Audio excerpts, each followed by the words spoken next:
ইউটিউবে যাওয়ার পর আপনার চ্যানেলের উপর ট্যাপ করবেন। এখানে আপনার যে ইনকোগনিটো মোডটা দেখতে পাচ্ছেন, এটার কাজ হলো কি, যেমন আপনাদের দেখিয়ে দিই, এখানে সেটিং এর উপর ট্যাপ করব।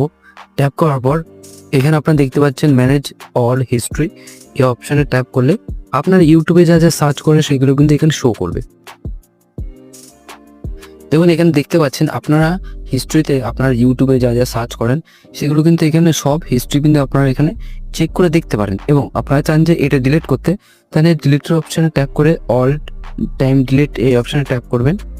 ট্যাপ করার পর এখানে ডিলিটের উপর ট্যাপ করবেন, তাহলে দেখবেন আপনার যত হিস্ট্রি আছে সব কিন্তু এখান থেকে ডিলিট হয়ে যাবে। কিছু সার্চ করবেন, চান যে অন্য কেউ না দেখুক বা আপনার সেই হিস্ট্রিটা না শো করুক, তাহলে কিন্তু আপনার এই যে টার্ন অন ইনকোগনিটো মোড, এটা আপনার ট্যাপ করলে আপনার কিন্তু এই যে ইনকোগনিটো মোড কিন্তু অন হয়ে যাবে এবং আপনারা কিন্তু দেখবেন এখানে কোনো হিস্ট্রি কিন্তু সেভ হবে না।